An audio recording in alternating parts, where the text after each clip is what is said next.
huge tasks. We have to continue with the general principle of dynamic zeroing. We have to seize the time to apply all the measures of prevention and control at all stages of our work. We also have to strengthen our inter-provincial collaboration and also apply targeted measures so that we can curb the further spreading of the virus as soon as possible. We also have to guarantee the basic conditions for a normal life of the people and also guarantee their working conditions. We also urge the individuals to take protective measures and to get themselves vaccinated. As of 31st of March, the accumulated vaccinated people amount to more than 3.2 billion doses, and in total, more than 1.24 billion people are fully vaccinated. The topic of today is to race against the clock and to proceed with our work of prevention and control in a timely and practical manner. We have invited Deputy DG of the Disease Control Administration of the National Health Commission, Mr. Lei Zhenglong, Chief Expert of Epidemiology of China CDC, Wu Zhunyou, Chief Expert of Immunization of China CDC, Wang Huaqing, and Chief of Department of Infectious Disease of No. 1 Hospital under the Peking University, Wang Guiqiang. They will take your questions, and now the floor is open for your questions. Please first identify yourself before raising a question. First question, please. Thank you.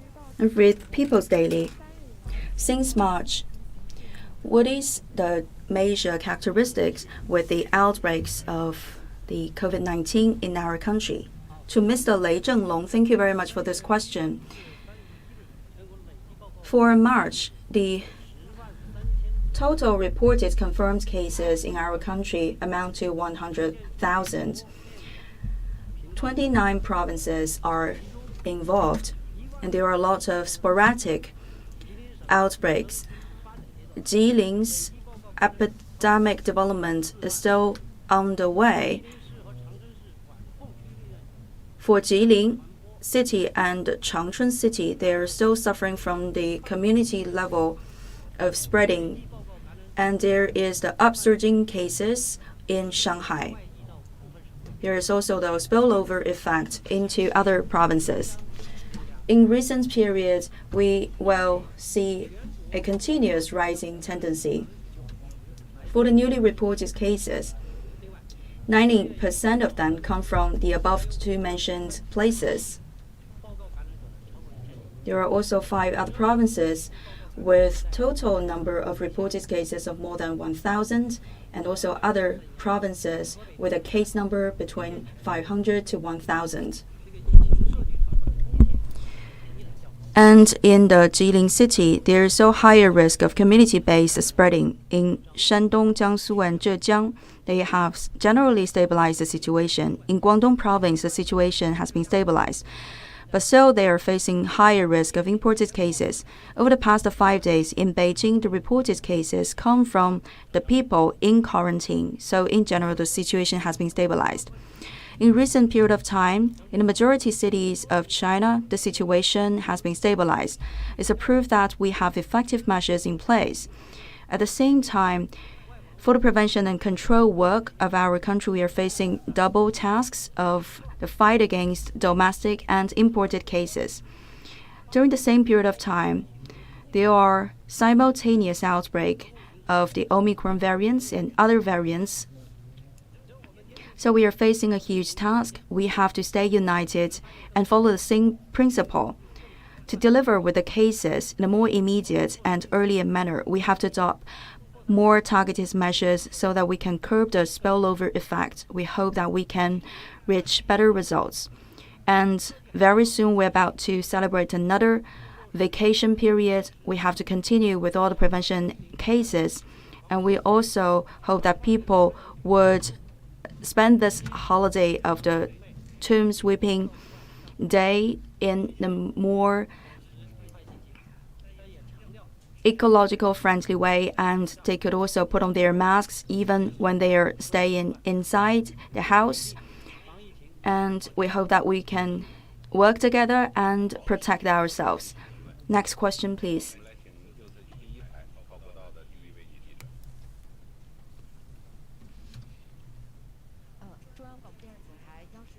With CCTV, since this year, especially after the introduction of the Omicron variant into our country, there are case after case outbreaks.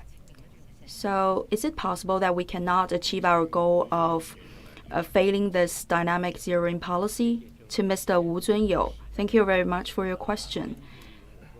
According to our experience of prevention and control against COVID-19 over the past 2 years, and also as we are gaining new knowledge about the virus, personally, I believe that we can finally put an end to the spreading of the virus and realize the policy of dynamic zeroing. For the variant of Omicron, it has a very rapid speed of spreading. So for this feature of the variant, it has made our policy of dynamic zeroing more difficult.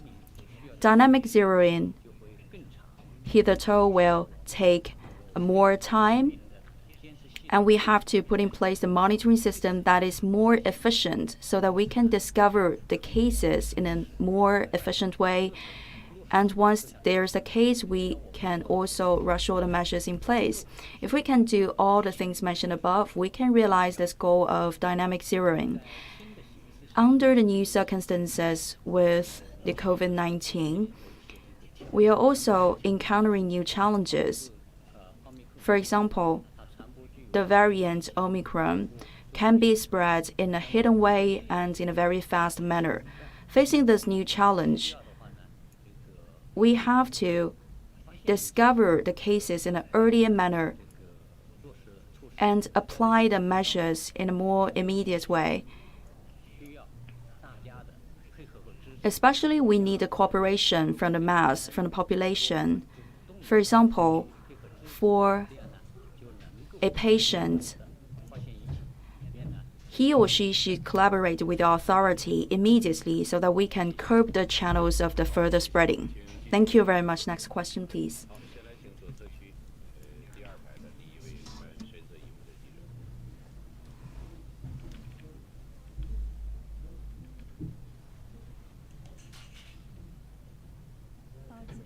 Thank you. I'm from Xinhua News Agency.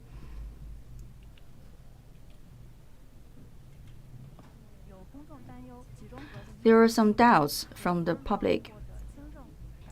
The concentrated quarantine between the light cases and heavy cases and asymptomatic cases, will it bring the risk of cross-infection? And for the makeshift hospital, when we discharge some groups of the cured patients and we introduce new patients, will there be a risk of the cross-contamination? To Mr. Wang Guiqiang, thank you very much for your question. First of all, the close contacts, asymptomatic cases, and also the light cases should not be put into quarantine in the same environment at the same time. For the close contacts, they are latent and possible cases. And for the asymptomatic cases and light cases, they are for sure the cases of COVID-19. And you cannot tell for sure whether the close contacts, they are contaminated or not. So you should not put the several groups together in the same area for the same period of time. For the light cases, you can put them inside the circle of quarantine under monitoring.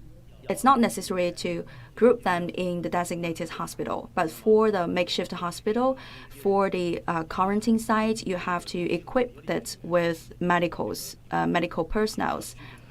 And it is also urged that you separate the two groups, the close contacts from the light cases. As for the mutual contamination in the makeshift hospital, for the people that have entered the hospital, makeshift hospitals, in an earlier date, they are witnessing a rising level of the immuno capability. when they have a stronger immune system, they can also have this self-equipped capability to erase the virus. So for the later patients who enter the makeshift hospital, they will not contaminate the earlier patients. And the earlier patients, they have already built up this capacity to fend against the possible risks. And next question, please. Thank you very much. I'm from the China Review. In the earlier press conferences, you have mentioned about the risks brought by the cargo transportation. What's your evaluation and opinion to Mr. Wang Huaqing? Vaccination is the most effective and economical way to fight against the COVID-19. This is also a global consensus for groups or individuals. After vaccination, the benefits acquired will be much higher than the risks. For the benefits brought by the vaccination, more specifically, they can help you to prevent the risk of the severe cases. They can also help you to lower the risk of contamination. Of course, we want to help the public to lower the risk of death, the rate of the contamination. Those are the benefits brought by the vaccination. What about the risks? During the vaccination, there can be some adverse effect. For example, all the vaccines applied until today, there are some cases of adverse effect cases, but they are in rare numbers. When we talk about the vaccines of COVID-19, as we have mentioned before, this vaccine can significantly lower the risk of the mortality and also of the severe cases. And according to the results of some studies, as you have already demonstrated, after being fully vaccinated, we can significantly lower the ratio of the severe cases and mortality by more than 90%. That is a big benefit. Of course, during the vaccination, some people, they can develop this adverse effect, but the ratio of prevalence is very low. It's about 1 in a million.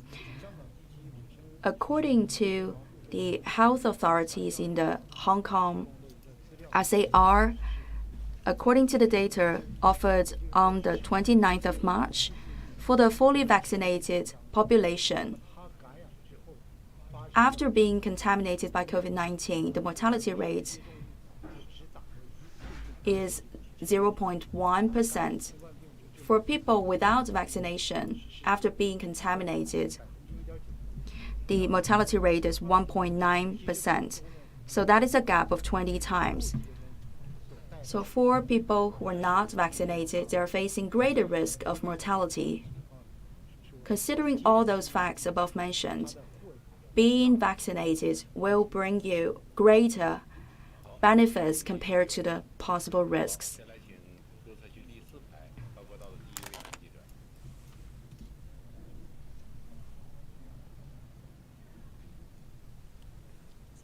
Thank you. I'm with the Oriental TV. We've noticed that during this round of outbreak, some of the asymptomatic cases, they have developed into the confirmed cases. And this time, the ratio of this transformation has been lowered. What is the reason behind that? To Mr. Wang Guiqiang, thank you very much for this question. First of all, for asymptomatic population, first of all, contaminated cases in the incubation period, and another is the cases without any symptoms. For many people contaminated during this period of incubation that have been discovered, they show a negative nucleic acid test result, but there are no other signs. With the time passing by, some of the patients will develop the symptoms like the fever. Then they are turned into the confirmed cases with the symptoms. After being contaminated by Omicron, severe cases ratio dropped, and also patients with the symptoms has also a lower ratio. So for many patients contaminated with Omicron, throughout the whole process, they have no symptoms. So that's why we have a higher level of asymptomatic cases.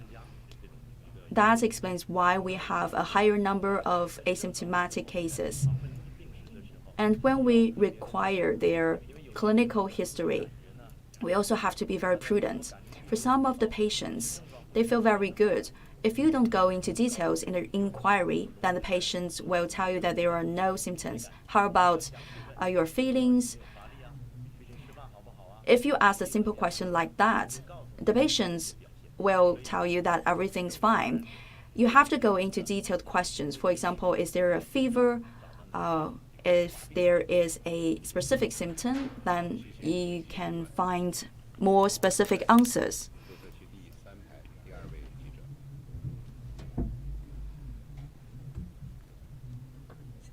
Thank you. I'm from the Daily Economic Journal.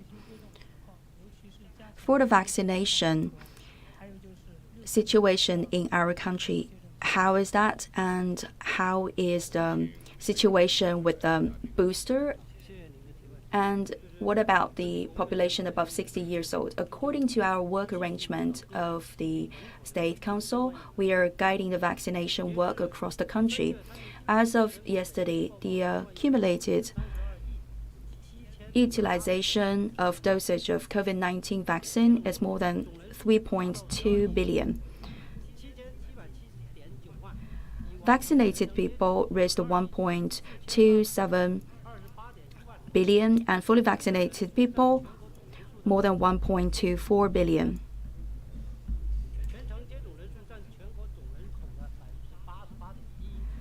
That means 88% of the total national population are fully vaccinated.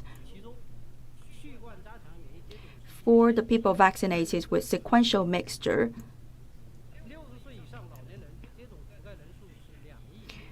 and for the elderly person, they are vaccinated with a total number of 200 million.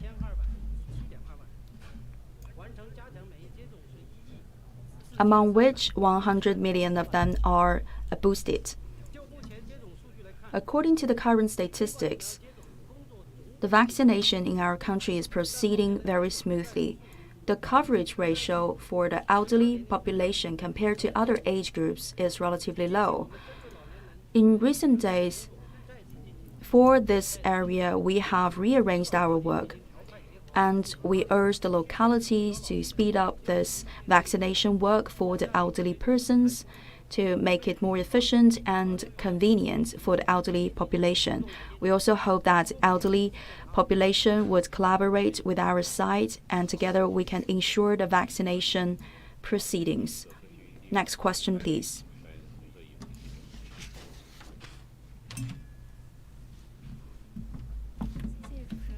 Thank you. I'm from the Fengmian News.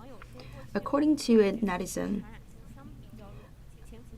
the original variant of Omicron has lower risk of contamination and also a long period of latency. However, for the BA.2 variant of Omicron, once contaminated, the risk is also very high and the damage is also very big. So why are we sticking to the policy of dynamic zeroing? To Mr. Wu Zunyo. Thank you very much for this question.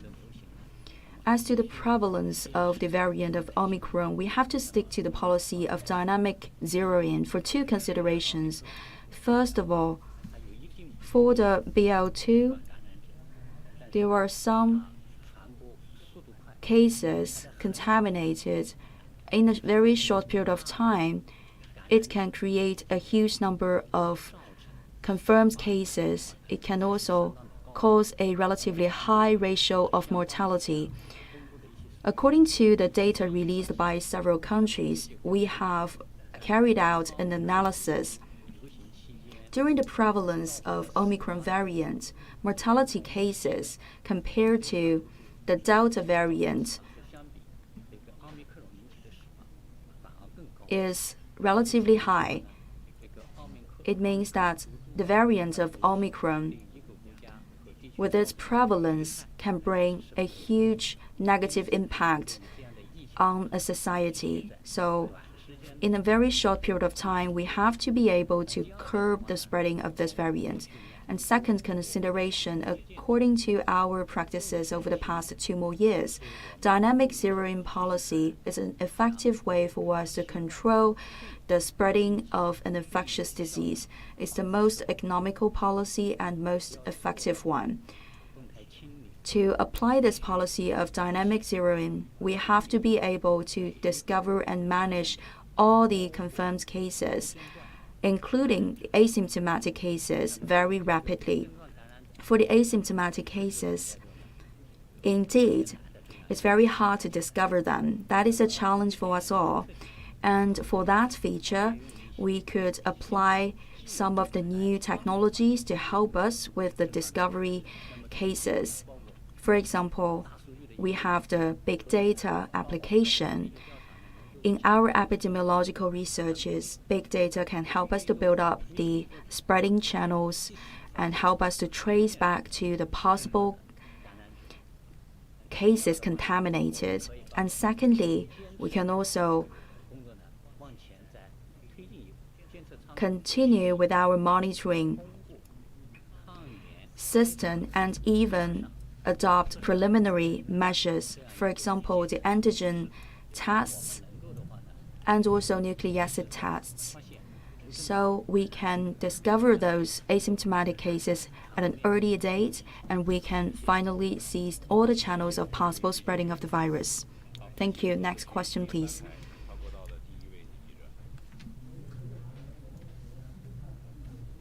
Thank you. I'm with the Phoenix Media.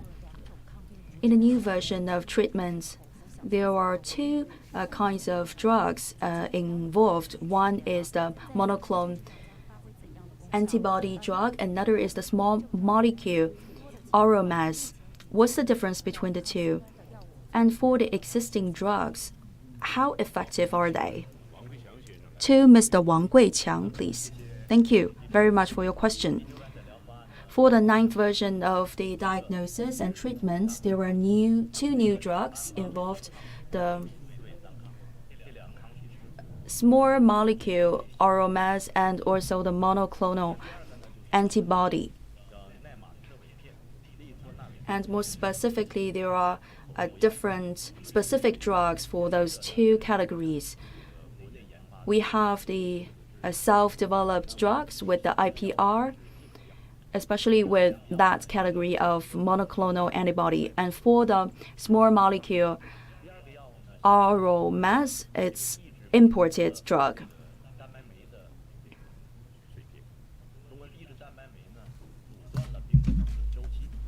With this drug, we can curb the copying of the virus. There are also similarities between the 2 kinds of drugs. They are very effective against the virus. They can lower the risk of hospitalization and severe cases. And for the adaptation of those 2 drugs, they can be applied to the medium risk and low risk cases, lighter cases. And for the high risk of population, we can apply those 2 categories of drugs to do the early intervention so that we can lower the risk of hospitalization and the development into severe cases. And both of the drugs, they apply to the Omicron variant. For the monoclonal antibody drugs, they will be administered through the vein injection. And for the small molecule, they are oral mass.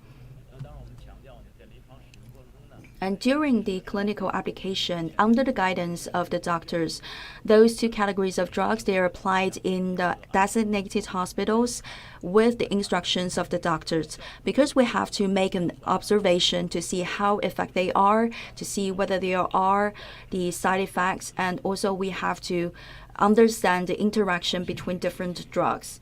Thank you very much. Next question, please. Thank you. I'm with CMG, the financial programs. We're about to celebrate the vacation with the Tomb Sweeping Day. What advice will you give to the mass population, and what are the measures targeted, applied by by our country. To Mr. Wu Zunyo, please. Thank you very much for this question. Just now, as is mentioned before, we encourage people to go out to enjoy spring, enjoy very beautiful scenery. And very soon is the holiday for the tomb sweeping tradition. If you have decided to go out and enjoy the nature, please stay alert and continue with the protective measures so that you can lower the risk of COVID-19 contamination. It's not recommended for you to travel across the provinces and visit the other family members outside your province. If you just make some trips inside your province, it's highly recommended that you make clever choices for the destination of your visits. You have to make some homework, do some homework before carrying out your visits. If possible, you can use your own vehicles. If you take the public transportation, then during the trip, please take some measures to protect yourselves. For example, those permanent measures like put on your masks and keep your hands clean, and also respect the social distancing. For the traditional activities to honor the ancestors, because it's the tomb sweeping day, if you indeed need to travel across the provinces, then we recommend an online or the VR-based honoring activities.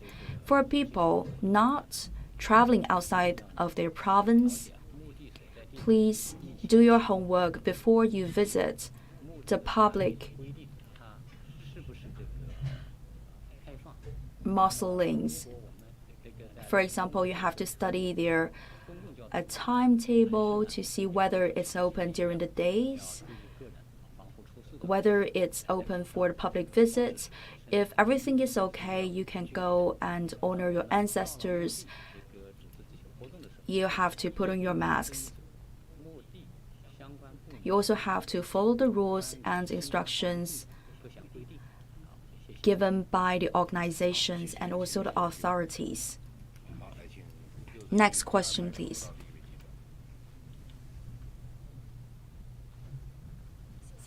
Thank you. With the Jingyidao Journal, I have a question about the protection of the children under 3 years old. According to some studies, Omicrons can impact children under 3 years old. What's the instruction to protect the children of this age group? To Mr. Wang Huaqing. Thank you very much for this question. Until now, for Omicron variant, they are infectious to population not only under 3 years old, but also above 3 years old. You know that we are facing a very huge task of prevention and control of COVID-19 during the prevalence period, especially when there's an active spreading of COVID-19 virus. It's very important for us to protect the children under 3 years old. Several suggestions for you. For people living with the small children, the young children under 3 years old, for example, the workers or family members, they have to protect themselves first.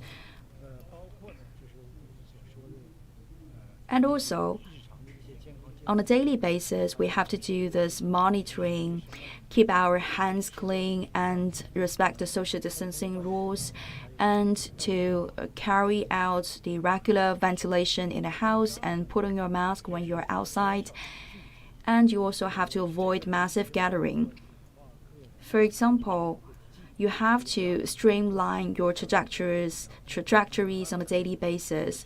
For the parents of the young children, you have to avoid massive gathering and avoid visiting enclosed environments, for example, the public sites, so that you can lower your own risk of being contaminated, thus helping your child.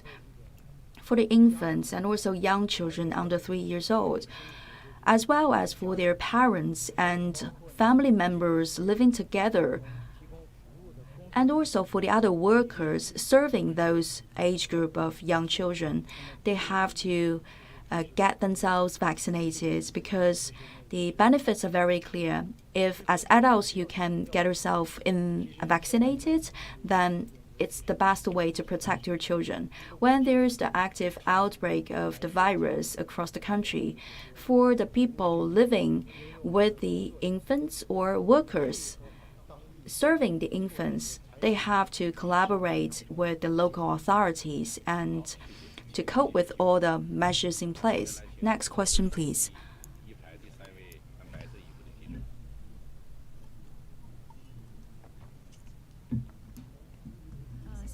Thank you. During this period of outbreak, a lot of locality has combined the nucleic acid test and the antigen test. So I'd like to know how popular are the tests of antigen and what's their effectiveness and their role played. How can we make sure that they deliver accurate results? To Mr. Wang Guiqiang, please. Thank you very much for this question. Antigen test, very important supplement to the nucleic acid test. If there's insufficient resources with nucleic acid test, we can use the antigen test to have a timely discovery of confirmed cases. When you discover a positive case of the antigen test, you have to deliver a report to the upper authorities as soon as possible. And when we discover suspected cases, we have to put the person in question in quarantine immediately. In this time, antigen test has played a very important role in the outbreak of Shanghai, Hong Kong SAR, and Jilin province. Because we understand when there is the massive outbreak, sometimes we can run short of the test kits for nucleic acid tests. Then the antigens would be a very important supplement. And considering the features of specificity of the antigen, it's less sensitive in the testing process. When it's applied at the community level or at household level, we urge the people doing the test to follow the procedure, to do it in a standardized way. And we also urge people to follow the trainings. For the nucleic acid test, they are different from the antigen test. Throughout the whole process, we have professionals to do the test. For example, for the analysis of this sampling, we have to do it in very professional labs. During the process, it's very important for us to have the collaboration from the population, from the mass. For example, they have to queue outside the test site. They also have to respect the social distancing. They have to protect themselves, put on their masks, so that together we can lower the risk of cross-contamination. Next question, please.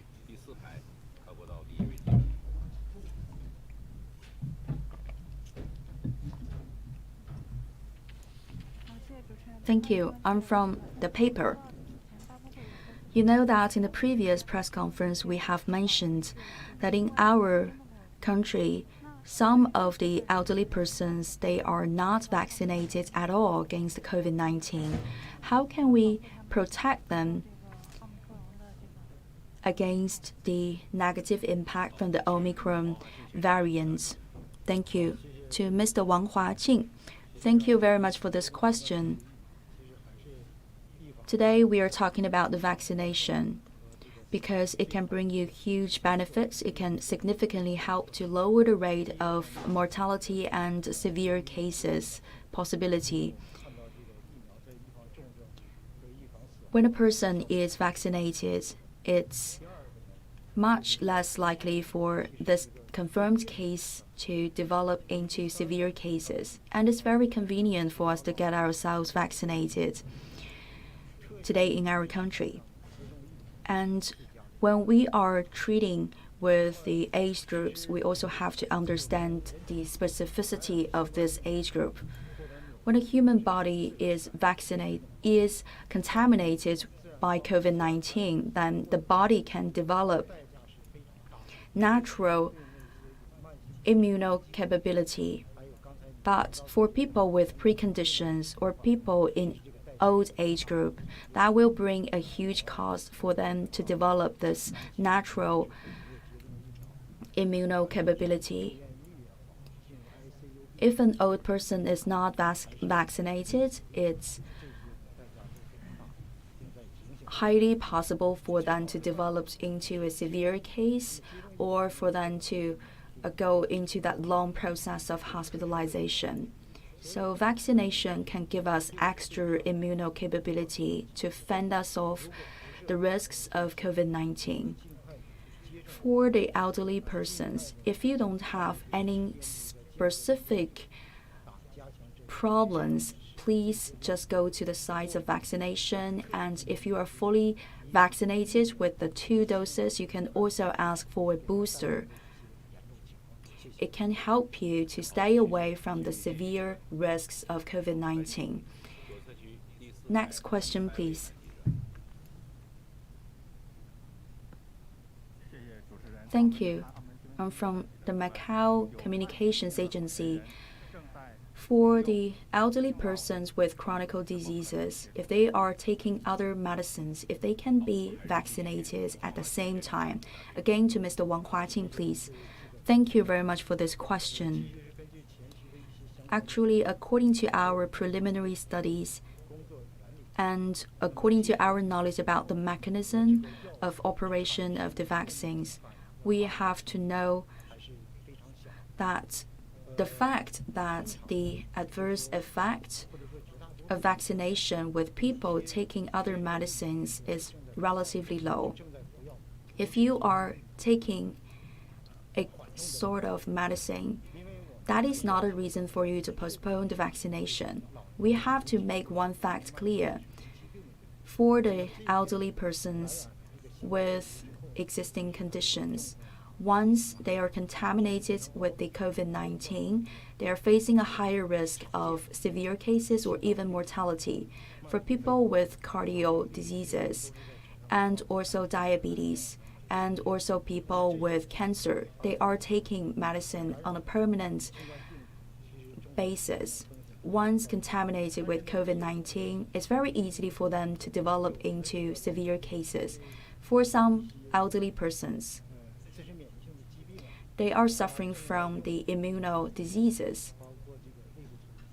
They are taking some medicines to curb their immune system, or they are taking other specific sorts of medicines. Then in that case, the medicine will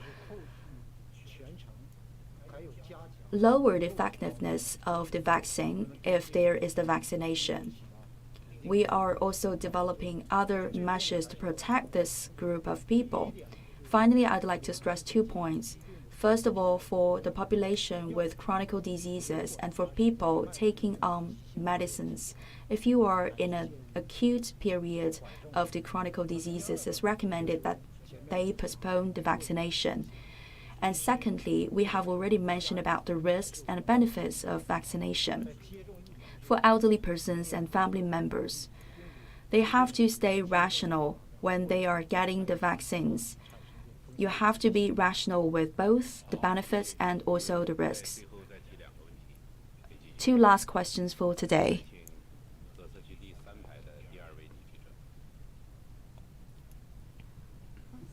Thank you very much. I'm from China Daily. In our country, what is the latest development and discovery about the mortality and morality of Omicron variant in our country? To Mr. Wu Zunyo, please. Thank you very much for this question.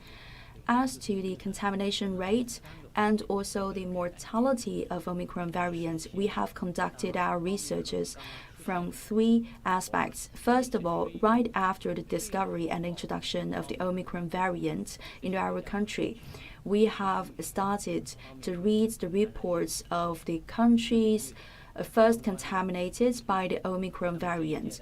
We have followed their data release. We have collected and also combined all the data.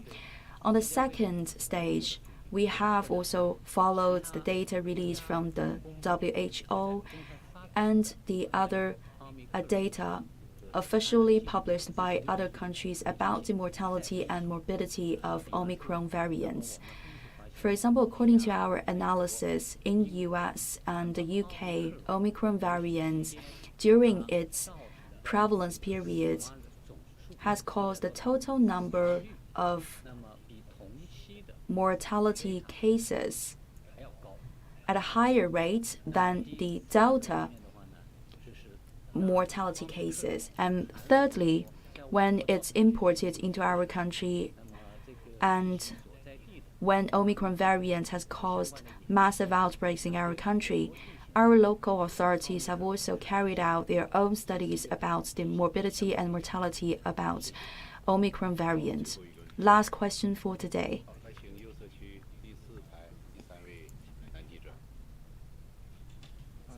Thank you. I'm from the South China Morning Post. I have a question about the light cases and asymptomatic cases. For their quarantine sites, what about the requirements for the medics and also equipments?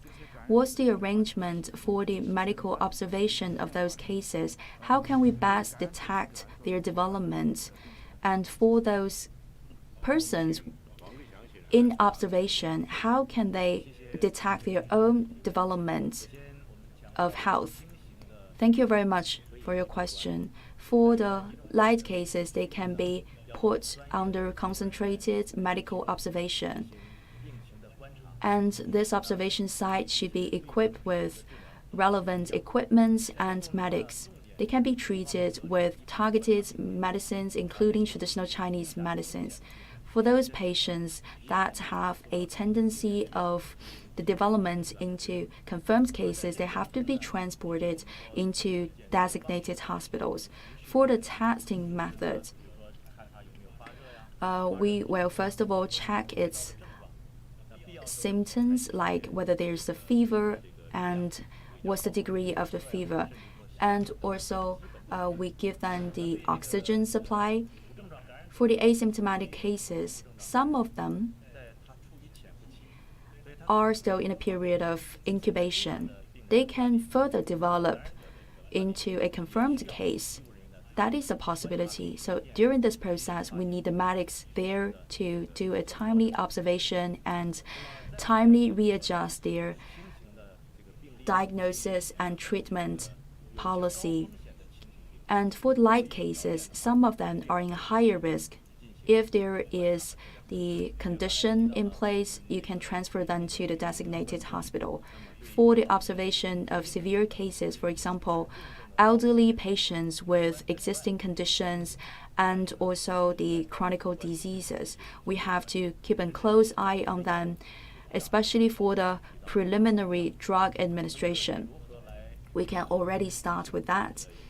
And for the self-diagnosis, if during the quarantine for light cases or asymptomatic cases, if you develop any uncomfortable signs, you have to report that to the medics immediately. For example, you feel that you are very tired and you have a fever, you have to report that to the medics. Then professionals will do the assessment and immediately they can run the measures of the intervention. Thank you very much for your questions.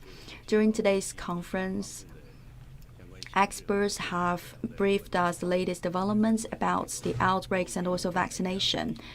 And thank you very much for the participation. In the future, there will be more press conference coming on, and please stay tuned. Thank you.